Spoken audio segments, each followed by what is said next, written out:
I made a combat-driven, Devil May Cry style game in only 7 days for the Brackeys GameJam. Or did I? Did I manage to finish it? Or was this GameJam another one of my miserable failures? There was no way I could finish this game. So, I'm gonna assume you already know what a GameJam is. But if you don't, a GameJam is an event where participants try to make a video game from scratch, and it is usually hosted by one or multiple people. The hosters then decide for a theme in which the game has to be built upon.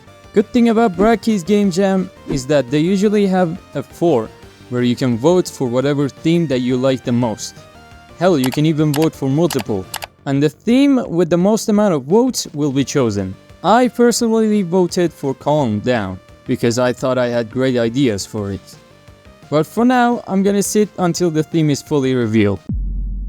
As usual, I was sitting there with my dick in my hand, counting down with the timer, waiting for the theme to be revealed.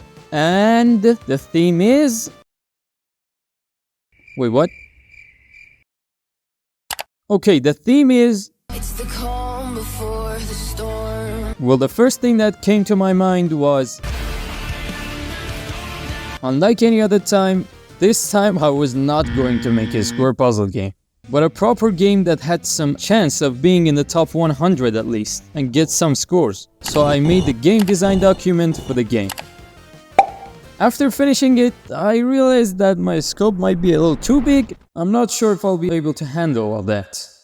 But at least it's better than a square puzzle game. Well, the first thing that I did was finding some reference images and modeling the main character in Blender. And if you've known me for a while, you also know that my modeling skills aren't the best. Let's just leave it at that. So I followed along with this amazing guy's tutorial, which by the way, he will help us a lot throughout the game. And I ended up with this guy. He has a cool looking armor, or at least that's how I put it, which makes him look kinda devil-ish, but at the same time a little human-ish, if you get what I mean. Okay, you probably don't. Then I rigged him up using Blender's automatic weights, and well, I am not surprised. After fixing the weights, I made a bunch of cool animations for the sword combos and called it a day. Today, I opened up Unity. Then I turned on the nerd mode and got covering the main logic of the player, and now we can move around and attack in combos. But what is the point of all that when there's no enemies around? So I quickly modeled an enemy and rigged him up using the automatic weighting feature, and oh my god, I take back all the things that I said about it. It works great on most of the very low poly models and saves a lot of time. But enough of that, I switched nerd mode on again and well, people don't need to see that. And I made a good enough enemy AI in no time on just the first try. But wait, what if I attack them? Then I made the enemies take damage and get staggered. Oh, and you can also dodge, which is not very important right now. All of these hack and slash games have enemy spawners and some kind of wave attack system. So I made this enemy spawner as well as a combat manager. The combat manager's duty is to wait, and when the time has come, choose one of the enemies randomly, usually the one closest and in the best position, and order them to attack the player. So far, we've only had a storm.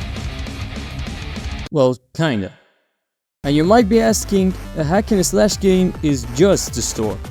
Where is the calm? Well, let me explain the whole idea and the concept of the game. In the beginning, you are chosen by a sword called the Stormblade to fight for a greater purpose. The Stormblade has storm powers, but in order to use them to their fullest potential, you gotta stay calm at times.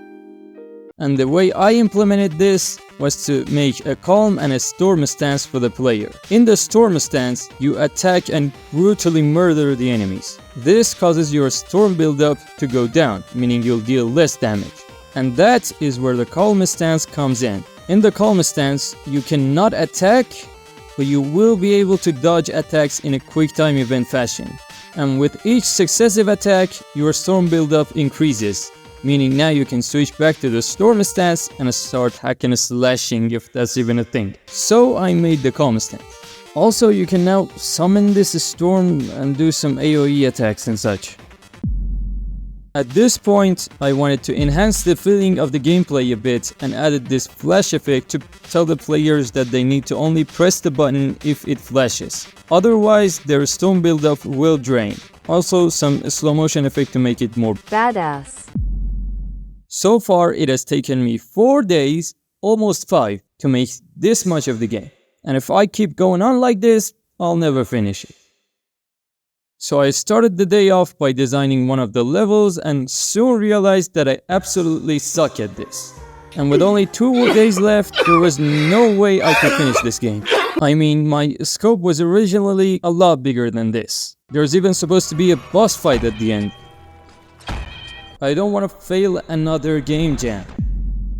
It's almost a day later, and I managed to finish this level completely. I added a new enemy, new attacks, an upgrade system, and a lot more, and it was all possible due to this awesome, completely free asset pack that filled the gap that my game had.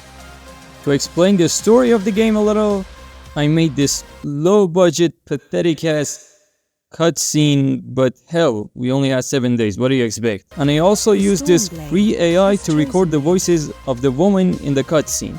But to be honest, this straight up sounds like Google Translator, not gonna lie. Then I recorded a bunch of my voice as well, edited it to sound...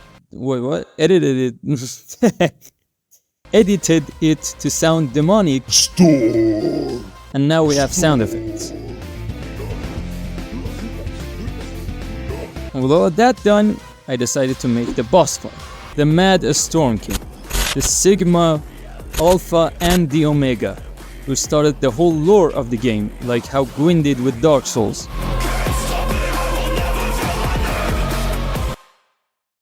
He wanted to control the store, and he didn't fail. But his hunger for more power overcame his sanity, and he became the Mad Storm King. But before that, knowing his downfall was inevitable, he made the Stormblade that had the power to defeat him. And now it's your duty to take him down using the Stormblade.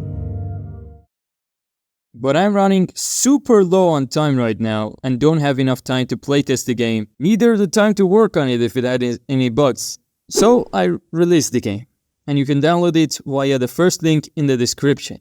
But it seems like the boss isn't functioning well, and that's not the only thing.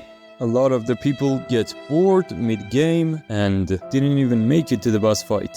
So I would have to say that I focused a little bit too much on the player side of things than the enemies and level design. So the game kinda sucks. But that will be fixed if this game gets enough attention. And with all that, I believe I'm done. But one last thing. Make sure to like the video and subscribe to the channel. And get out of here.